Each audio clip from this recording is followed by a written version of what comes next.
오늘 은혜 받으실 말씀은 느헤미야 10장 28절에서 29절 말씀입니다. 느헤미야 10장 28절에서 29절까지 말씀을 다 같이 봉독하겠습니다.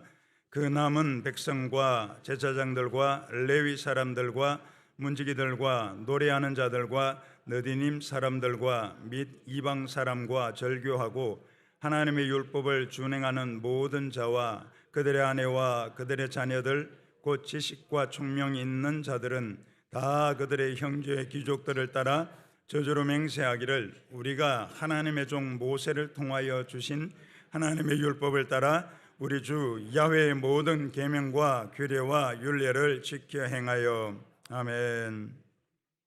오늘 말씀을 가지고 신앙의 기본기를 회복하자라는 제목으로 잠시만 은혜를 나누겠습니다. 지금 한국 축구가 아시안컵에서 실력 발휘를 못하고 있는데 왜 그런지 모르겠습니다. 그 뒤에 이유가 있을 것입니다. 우리 16강부터는 그 경기를 잘 풀어나갈 수 있도록 함께 중보해 주어야 될 줄 믿습니다. 별로 반응을 공감 안 하시나 본데요. 한국 축구의 역사는 우리가 잘 아는 것처럼 히딩크 전과 그 후로 나눕니다. 히딩크 감독이 왔을 때 그전에는 다들 뭐라고 얘기를 했습니까? 개인의 실력이 부족하다고 얘기를 했습니다. 그런데 히딩크가 와서는 아니다, 체력이 부족하다. 그래서 기본 체력 훈련 강화를 했는데 그것을 증명한 것이 2002년 그 결과로 히딩크의 말이 옳았다는 것을 알게 되었지 않았습니까? 신앙도 마찬가지인 것 같습니다. 성령 충만하고 믿음이 좋은 사람은 신앙의 기본기가 튼튼합니다. 다시 말씀드리면 말씀과 기도, 이 새벽에 나와서 말씀 듣고 기도하시는 분들처럼 그 기도, 또 더 나아가서 예배에 목숨 걸고 죽어가는 영혼을 보면 구령의 열정으로 그들을 어떻게 하든지 살려내려고 하는 그 마음이 있다는 것입니다. 그것과 함께 그 기본기가 삶의 자리에서 실천되어져 나타나는 것이 무엇인가 하면 오늘 함께 나눌 가정에 대한 것이고 11조와 주일 성수, 안식일 성수라고 여기서는 말씀하고 있습니다. 그러므로 본문을 통해 부흥이 오고 난 다음에 이루어지는 것이 무엇인지 그 부분에 대해서 잠시만 은혜를 나누겠습니다. 수문학 광장에서 에스라가 함께 24일 동안 부흥의 역사를 이루었는데 말씀을 읽어보시기 바랍니다. 큰 기적이 일어나고 방언을 말하고 병자가 치유되고 한 것이 아니라 이 기본기가 회복되었다는 것입니다. 거룩이라는 용어를 세 단어로 나타날 수 있는데 그에 대해서 잠시만 은혜를 나눠보도록 하겠습니다. 먼저 구별이 회복되었다는 것입니다.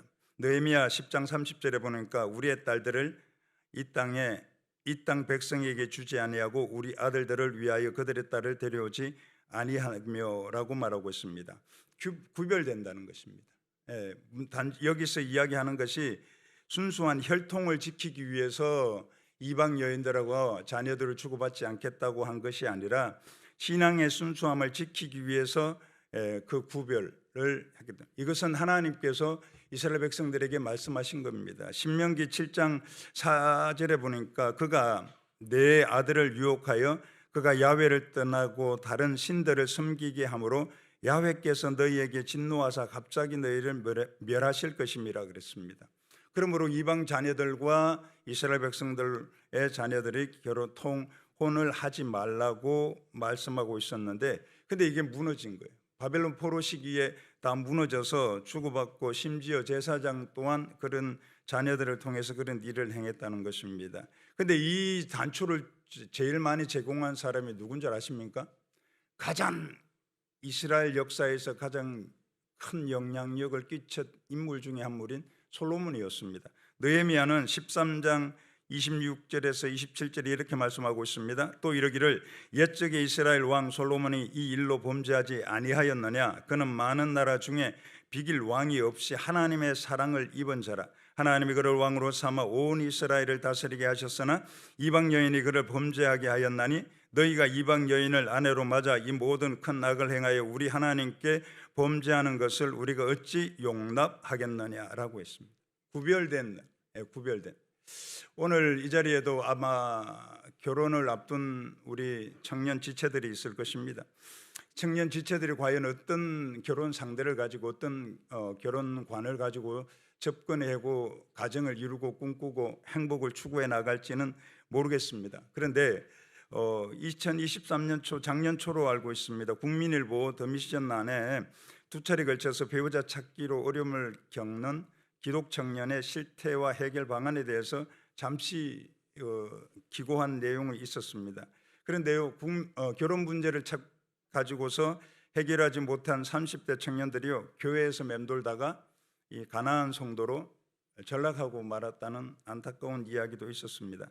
또 나아가서 교회에서 결혼하고자 하는데 이 여초 현상, 여성들이 많잖아요. 거기다가 경제력, 외모. 우리 큰 딸내미도 지네 아빠는 별로 잘생겼다고 저 자신은 생각 안 하는데 자기도 나중에 배우자로 나면 아빠같이 잘생긴 사람 이 외모에다가 자꾸 목숨을 걸려고 하는데, 그러면 그 이야기를 듣고 있던 옆에 있는 집사람이 꼭 하는 말이 있습니다. 야, 인물 뜯어먹고 사는 거 아니다. 그거 진짜 중요합니다. 인물 뜯어먹고 사는 것 아닙니다. 웬만하게 다 외모 갖추고 있고 웬만하면 그냥 신앙과 믿음 좋으면 결혼해서 아름답게 세워가는 것도 하나님께서 기뻐하는 것이고 주님의 사명을 이루는 것인 줄 믿습니다. 그런데 안타까운 것은 이 세상을 바라보는 눈이 바로 관점, 어제 얘기했던 관점이지 않습니까? 그 관점이 말씀의 기초에서 드러나야지만이 바른 세계관, 다음 인생관, 결혼관, 정체성, 행동, 말, 이것이 나올 것인데 그것이 안 되다 보니까 세상의 가치를 추구해서 세속적인 영향을 자꾸 받아서 세속적인 결혼관, 행복을 추구하고 잘 먹고 잘 사는 것 추구하고, 물론 잘 먹고 잘 사는 것 중요합니다. 그런데 이 하나님의 말씀에 기초하지 않고 그렇게 하다 보면 과연 그것이 행복할까요? 한번 생각해 봐야 됩니다. 행복은 어떤 것이라고 생각합니까?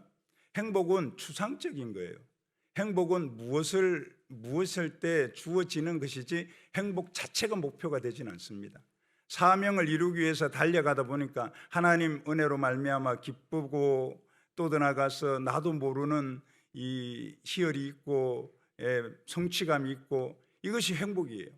그런데 행복 자체를 목표로 하다 보니까 정말 그 안에서 누려야 될 것을 누리지 못하는 안타까운 상황이 발생하고 있다는 것입니다. 성경에서는요, 남자를 기둥이라고 그러고 여성을 이 궁전의 양식대로 아름답게 다듬어진 모퉁이 돌이라고 합니다. 시편 144편 12절에 보니까 우리 아들들은 어리다가 장성한 나무 같고 우리 딸들은 궁전의 양식대로 아름답게 다듬어진 모퉁이 돌 같다. 이 말은 무슨 말이에요? 기둥은 맨 땅에 세워지지 못하지 않습니까? 맨 땅에 세우면 나무 기둥이 어떻게 돼요? 처음에는 서 있는 것 같아도 그것이 썩습니다. 그러므로 남자가 아무리 능력 있고 출중해도요, 혼자는 제대로 서지 못한다는 거예요. 뭐가 있을 때?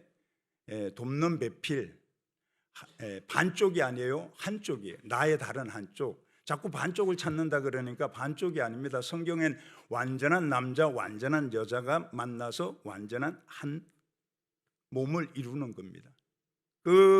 그렇기 때문에 잘 다듬어진 여인을 만났을 때 그것이 되는 것입니다. 이랬을 때 저는 이 클린턴과 힐러리 이야기가 들어보셔서 알고 있지 않습니까? 어느 날 부부가 같이 정유회사 사장을 만나고 나왔다고 합니다.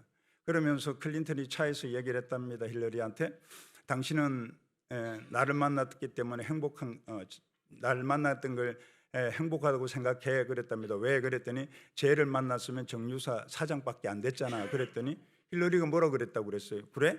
나는 쟤하고 그랬으면 난 쟤를 대통령으로 만들었어. 적어도 여성들은 이게 있어야 됩니다. 기독 여성들은 이런 마인드가 있었을 때 남자를 세워주는 것인데, 그것이 어디에 나와요? 잠언 31장 23절에 보니까 그의 남편은 그 땅의 장로들과 함께 성문에 앉으며 사람들의 인정을 받으며라고 했습니다. 남편을 장로로 세우는 능력 있는 여성, 이게 성경적인 여성관입니다. 오늘 이 시간 그를 통하여서 구별된, 세상과 구별된 그런 결혼관을 지님으로 인해서 하나님의 영광을 드러내고 복된 삶을 누리는 은혜가 있기를 주님의 이름으로 축원합니다. 두 번째, 경계의 회복이라는 것입니다. 경계. 느헤미야 10장 31절을 보니까 혹시 이 땅 백성이 안식일에 물품이나 온갖 곡물을 가져다가 팔려고 할지라도 우리가 안식일이네 성일에는 그들에게 사지 않겠고 일곱째 해마다 땅을 쉬게 하고 모든 빚을 탕감하리라 하였고, 안식일과 안식년을 준수하겠다고 하는 것입니다. 아담과 하와의 실패는 이 경계의 실패입니다. 하나님께서 동산 중앙에 있는 선악을 알게 하는 나무의 열매를 먹지 말라, 먹는 날에는 반드시 죽으리라고 창세기 2장 17절에 말씀을 했는데, 뱀의 형상을 함 사단의 유혹에 빠져 꿰매 빠져서 그것을 범하고 말았지 않습니까? 하나님의 영역과 사람의 영역이 있습니다. 경계가 있습니다. 그 경계를 잘 지켜야 되는데 그것이 안타깝게도 지키지 못했다는 것입니다. 이런 말씀은 제 개인적인 사견입니다. 어느 아주 유능한 미래 청년 지도자가 지금 새로운 신당을 창당했는데요. 그 인용한 교수가 한 말이 있지 않습니까? 그 청년에게 뭐라 그랬습니까? 부모 교육, 가정 교육을 잘 받지 못했다. 왜 그런가 하면 계속 권위에 대해서 계속적으로 지적만 하지 않습니까? 문제 제기만 하고. 그런데 그것을 해결하기 위해서 타협하고 대화하고 만나고 이게 없어요. 그러면 그 반복적으로 권위, 나중에 또 다른 권위가 세워지면 또 그 권위에 대해서 계속적으로 그거 제시할 겁니다. 그리고 난 다음에 어떻게 되는가? 언제 끝나냐? 본인이 그 권위의 자리에 올라갔을 때 끝납니다. 근데 본인이 올라갔을 때는 밑에 어떻게 되겠습니까? 한번 생각해 보아야 될 부분입니다. 어디까지나 이거는 제 개인적인 사견입니다. 하나님께서 주신 안식일을 지킨다는 것은 하나님께 맡긴다는 겁니다. 엿새 동안 내가 열심히 일을 하고 난 다음 하루를 하나님께 온전히 드린다는 것은 내 영혼도 하나님께 맡긴다는 것이고, 내 주어진 삶도 사업도 모든 것을 하나님께 맡긴다는 것입니다. 시편 37편 5, 6절에 내 길을 야훼께 맡기라. 그를 의지하면 그가 이루시고 내 의를 빛같이 나타내시면 내 공의를 저고의 빛같이 하시리라 그랬습니다. 하나님께 맡길 수 있는 그런 믿음의 은혜가 있기를 주님의 이름으로 축원합니다. 사업장도 마찬가지 아닙니까? 사업장에 내가 100명의 직원들을 데리고 있다고 해서 그 100명의 영혼이 내 것이라고 착각하면 안 되지 않습니까? 내가 영혼이 하나님의 것이다, 저들의 영혼에도 하나님의 것이라는 것을 인정하고 맡기는 것. 주일을 성수하고 안식일을 지킨다는 것은 그것입니다. 내 영혼이 하나님의 것이다, 저들의 영혼도 내 소유가 아니고 하나님의 소유다, 하나님의 것이라고 맡기고 그것을 결정짓는 것입니다. 우리나라의 최초의 선교사님들이 들어왔을 때 주초가 난무해가지고 아주 문란했다고 하지 않습니까? 그런데 67살들이 담배를 피우고, 여인들도, 남성은 말할 필요도 없고 여인들까지 그렇게 하고 있는 것이 너무나 보기 좋지도 않아서, 이거는 건강과 예수 믿는 사람으로서는 저건 덕이 되지 못한다고 해서 그것을 끄는 것 아닙니까? 오늘 혹시라도 이 자리에 계신 분들은 그런 분이 없을 줄 믿습니다만은 아직도 주초 문제를 해결하지 못하고 나와가지고 어디에 성경에 술 마시지 말라는 구절이 어디 있냐, 오히려 약으로 쓰라 그랬다, 그런 말씀은 잘 알고 계시더라고요. 그러나 그거보다 더 중요한 것은 바로 우리 안에 성전에 성령께서 계시는데 어떻게 해서 주초를 갖다가 집어넣어가지고 덜 입힐 수 있겠습니까? 그러므로 우리는 그 과거의 구습들을 끊어버리고 새 사람을 입어야 될 줄 믿습니다. 에베소서 4장 22에서 24절을 보니까 너희는 유혹의 욕심을 따라 썩어져가는 구습을 따르는 옛사람을 벗어버리고 오직 너희의 심령이 새롭게 되어 하나님을 따라 의와 진리의 거룩함으로 지으심을 받은 새 사람을 입어라. 이 새 사람이 입는 것은 날마다 입고 나아가야 될 줄 믿습니다. 그러므로 삶의 경계와 영역을 분명히 함으로 복된 삶을 누리는 우리 모두가 되시기를 주님의 이름으로 축원합니다. 그리고 구분의 회복이라는 것입니다. 구별과 구분은 다른 것이죠. 구별. 세상과 예수 믿는 사람은 우리는 구별되는 것. 구분은 A와 B는 다른, 나누는 것을 이야기합니다. 느헤미야 10장 37절에 보니까 또 처음 익은 미래 가루와 거제물과 각종 과목의 열매와 새 포도주와 기름을 제사장들에게로 가져다가 우리 하나님의 전에 여러 방에 두고 또 우리 산물의 11조를 레위 사람들에게 주리라 하였나니 이 레위 사람들은 우리의 모든 성읍에서 산물의 11조를 받은 자임이며 라고 말하고 있습니다. 11조를 하나님께 드렸다는 것입니다. 첫 열매를 구별해서 하나님께 드린 것, 이것은 참으로 중요합니다. 저도 첫 열매, 옛날 우리 교회에 시골에 있을 때 어떻게 하면 재정적으로 교회에 도움이 될까 해서 첫 요시급을 총각 25살이 총각 이 시대에 했으면 저도 그걸로 성공을 했었는데 너무 빨리 해가지고 하고 난 다음 첫 열매 그거 다 드리고 교역자 임용되었을 첫 열매 드리고 11조는 물론 말할 것도 없이 그렇게 성경대로 하게 되는 것. 이것이 뭐냐? 우리 안에 부흥이 왔을 때, 내 신앙이 바르게 됐을 때 이 기본기가 내 삶을 통해서 실천된다는 것입니다. 그런 은혜가 있기를 주님의 이름으로 축원합니다. 창세기 30장에 보면 야곱이 바단 아람의 외삼촌 집에 왔잖아요. 라헬에 뿅 가가지고 어떻게 합니까? 7년을 열심히 일을 합니다. 그리고 첫날 밤을 들어가 봤더니 그렇게 고대하고 기다리던 라헬이 아니고 레아가 왔습니다. 띵 뒤통수를 하나 맞았습니다. 그리고 난 다음 또 어떻게 해요? 외삼촌이자 장인어른이 뭐라고 합니까? 라반이 7년을 더 해라. 그럼 주겠다.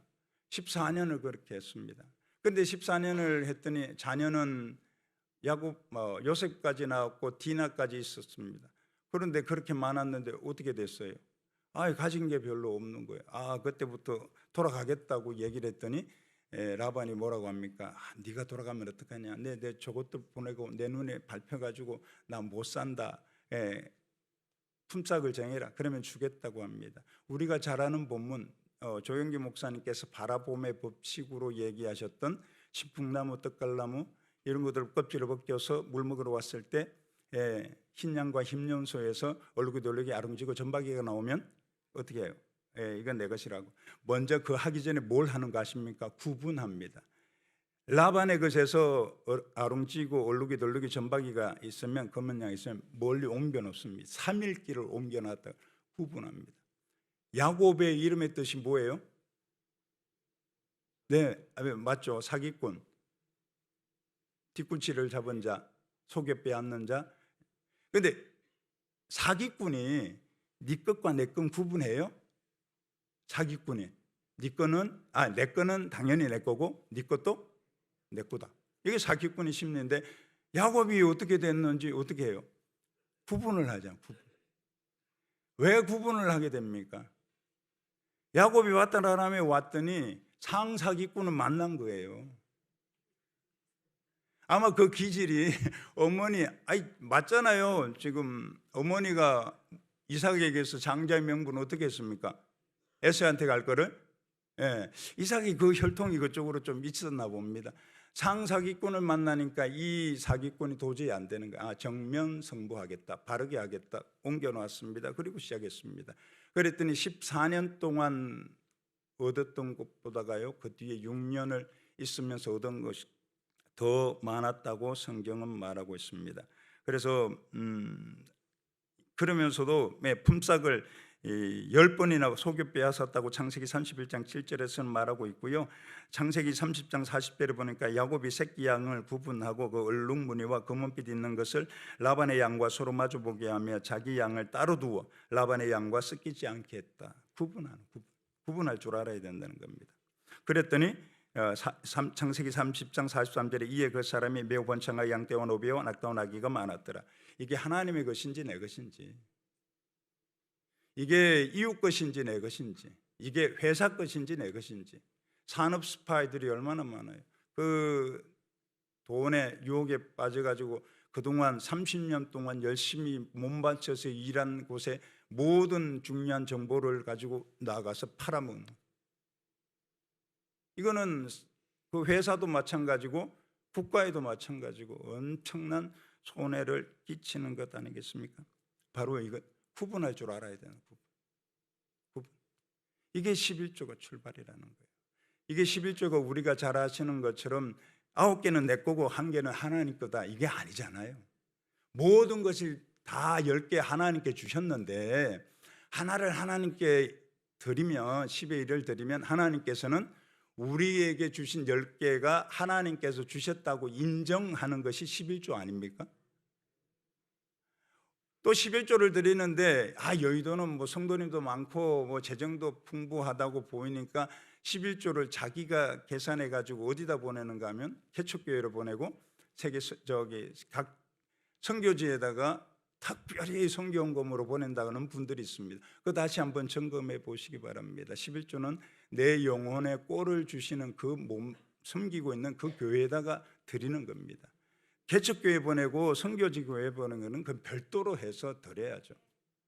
그걸 이야기합니다. 그래서 이게 11조를 잘하게 되면 우리가 잘 아는 말씀, 말라기 3장 10절, 진짜 오랜만에 드리는 말씀 같은데, 만군의 야훼가 이르노라 너희 온전한 11조를 창고에 들여 나의 집에 양식이 있게 하고 그것으로 나를 시험하여 내가 하늘 문을 열고 너희에게 복을 쌓을 것이 없도록 붙지 아니하나 보라. 이 말씀을 저걸 하시는데 어떤 청년 지체가 그러더라고요. 그건 사업하는 사람들에나 맞는 거 아닙니까? 우리같이 월급쟁이는 그거 말씀이 안 맞는 것 같은데요, 그렇게 얘기를 하더라고요. 근데 한 가지 모르는 게 있습니다. 많은 분들이 자꾸 수입에만 이 부분에 대해서 생각하라는데 지출을 생각하셔야 됩니다. 11조를 드리면 하나님께서요, 쓸데없이 나가는 지출을 없이 하십니다. 작년 24년 국민일보로 일보에서 본 것 같은데요, 수도 요금이 650만 원이 나왔대요. 왜 그렇게 됐는가 하면 세탁기에 호수가 어디 멀리 외출을 했는데 세탁기에 호수가 빠져가지고 거기다가 온수하고 같이 들어갔으니 얼마나 빠져요? 1018톤 해가지고 엄청난 양이 그렇게 빠져나간 거예요. 그러면 온수가 돌아가면 또 뭐가 소비돼요? 가스요금. 그건 또 얼마나 나갔겠습니까? 이런 것들이 없게 만드는 거예요. 쓸데없이 질병으로 인해서 병원 찾지 않게 만들고 그 보이스 피싱에 걸리지 않도록 하게 하시고, 유혹에 딱 갔다가도 끝에 이거 아니다 해가지고 하나님께서는 그런 일들을 차단해 주시는 것. 우리의 생각이 너무 고정관념으로 한 가지 수입에만 집착하다 보니까 지출은 뒤는 뻥 뚫리면 뭐 하겠습니까? 아무리 열심히 벌어도 뒤에서 나가는 것이 많다면 그것은 결코 좋은 것이 아닙니다. 그러므로 하나님께 주신 은혜 아래서 구분할 줄 아는 믿음의 삶을 살아가시기를 주님의 이름으로 축원합니다. 참된 영적 부흥을 통해서 신앙의 기본기가 회복되시기를 주님의 이름으로 축원합니다. 그것이 바로 내가 잘 되는 것이고, 내 가정, 또 내가 소속된 내가 섬기고 있는 회사면 회사, 또 더 나아가서 기업이면 기업, 사업장이면 사업장, 이 모든 것들이 아름답게 나로 인해서 복을 받고 축복의 통로와 주인공으로서 선한 영향력을 끼치는 것이라는 것을 믿으시길 바랍니다. 부흥은 다른 것이 아닙니다. 내가 성령이 충만하다는 것은 다른 것이 아닙니다. 내 안에 이 신앙의 기본기, 기초가 단단히 서 있는, 먼저 하나님 말씀과 기도 가운데 성령 충만하여서 나가고 있는지, 또 더 나아가서 복음을 전하는 것에 이 죽어가는 영혼, 낙심하고 좌절하고 절망한 영혼들을 보면 긍휼한 마음이 솟구치고 있는지를 드러나고, 또 그것이 삶의 자리에서 내가 내 가정이 복음으로 하나 되고 연합하고, 비록 세상 사람들처럼 많은 것은 소유하거나 가지지 않았을지라도 하나님 때문에, 말씀 때문에 행복을 추구하고 나아갈 수 있다면 그것은 복된 삶이라는 것을 기억하시길 바랍니다. 그리고 또 더 나아가서 경계를 세워야 됩니다. 경계가 분명해야지 원수막 여돔의 권세가 틈타지 못하도록, 이 세속적인 사고방식이 우리 안에 들어오지 못하도록 경계를 세워나가고 안식일과 주일을 그래서 지켜야 되고, 11조를 하나님께 예물로 드림으로 말미암아서 하나님께서 주신 은혜 아래서 더욱 복되게 하시고 주님의 영광을 드러내는 믿음의 사람이 될 줄 믿습니다. 그런 은혜가 있기를 주님의 이름으로 축원합니다. 살아계신 하나님, 우리가 늘 성령과 믿음으로 충만하여 신앙의 기본기를 견고히 하는 믿음의 사람이 다 되도록 은혜를 더하여 주옵소서. 이 새벽 예물드린 손길에 복의 복을 더하여 주시고 날마다 풍성한 열매를 맺을 수 있도록 은혜를 더하실 줄 믿습니다. 예수님 이름으로 기도드립니다. 아멘. 하늘에 계신 우리 아버지여, 이름이 거룩히 여김을 받으시오며 나라가 임하시오며 뜻이 하늘에서 이루어진 같이 땅에서. 오늘 우리에게 일용할 양식을 주시옵고 우리가 우리에게 죄 지은 자를 사하여 준 것 같이 우리 죄를 사하여 주시옵고 우리를 시험에 들게 하지 마시옵고 다만 악에서 구하시옵소서. 나라와 권세와 영광이 아버지께 영원히 있사옵나이다. 아멘.